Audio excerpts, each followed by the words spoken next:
자유한국당 전당대회를 앞두고 주요 당권주자들의 움직임이 활발해지고 있습니다. 호남이 지역구인 바른미래당과 민주평화당 의원들은 양당 통합 논의를 하는 것으로 알려졌습니다. 네, 오승용 시사평론가와 자세한 이야기 나눠보겠습니다. 안녕하십니까? 네, 안녕하십니까? 네, 지난주에 황교안 전 국무총리가 광주를 다녀갔습니다. 언론에 알리지 않고 조용히 다녀가는 것으로 알고 있는데 왜 이렇게 조용히 다녀갔을까요? 우선 황교안 전 총리의 전당대회 슬로건이 통합입니다. 친박과 비박의 통합, 그러니까 보수 대통합, 국민 대통합을 내걸고 있는데요. 그 일환이라고 할 수 있을 것 같습니다. 대부분의 자유한국당 후보들이 경부라인, 즉 수도권과 영남권에 집중해서 선거운동을 하는데 반해서 1위 후보라는 그런 자신감도 있는 것 같고요. 통합을 내건 후보로서 호남을 방문한 것으로 보여집니다. 또 방문해서 5.18 민주화운동에 대해서 다시 한번 민주화운동이라는 것들을 확인시켜 줬는데요. 네. 김진태 의원 등의 태극기 부대의 지원을 받는 후보들과의 차별성을 부각시키고자 하는 그런 뜻도 있었던 것 같습니다. 네. 알겠습니다. 이 자유한국당 당권 주자들 사이에선 이 옹호든 비판이든 박근혜 전 대통령에 대한 이야기가 계속 나오고 있습니다.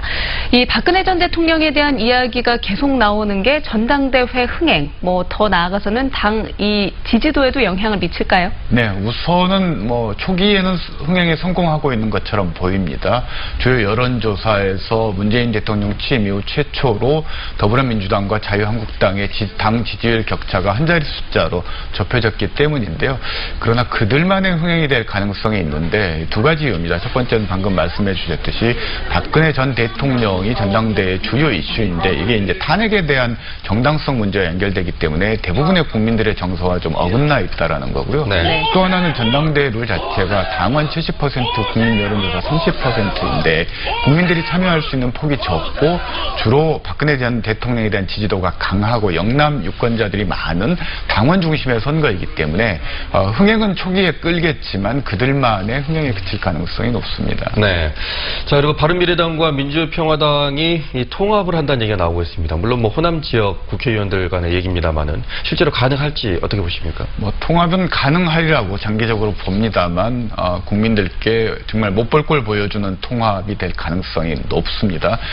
지난 주말 바른미래당 연찬회에서도 바른정당 출신들이 통합에 반대하는 의견들을 밝혔기 때문인데요. 그렇지만 장기적으로 호남 지역 의원들을 중심으로 해서 통합의 필요성에 대한 공감대가 넓고 또 수적으로 다수이기 때문에 통합의 과정들이 추진될 가능성은 높아집니다. 그렇지만 전당원 투표 등과 같은 통합 절차가 복잡하기 때문에 네. 단기간 내에 통합이 이루어지기는 어려울 것 같습니다. 네. 그렇군요. 못 볼 꼴을 보여줄 수도 있다 이야기를 하셨는데 이 호남 기반의 두 정당이 조기 통합할 경우에 이 지역민들의 지지를 받을 수 있을까? 어떻게 생각하십니까? 통합을 추진하는 분들은 당연히 긍정적인 결과를 기대하고 통합을 하겠지만 지역민의 입장에서는 두 가지 측면을 고려할 것 같습니다. 우선 우리가 갈증이 날 때 물을 마셔도 첫 잔이 더 만족적이고 두 번째 잔으로 가면 만족도가 떨어지듯이 지난 국민의당 때 보여줬던 기대가 실망으로 바뀌었고 그것이 지난 대선과 지방선거에서 민주당에 대한 지지로 넘어갔기 때문에 네. 다시 통합을 어게인 국민의당을 만들어서 하더라도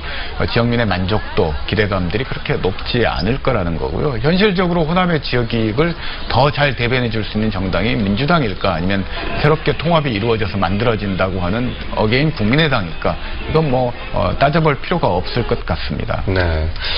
상대적으로 이렇게 두 당이 지지율이 낮지 않습니까?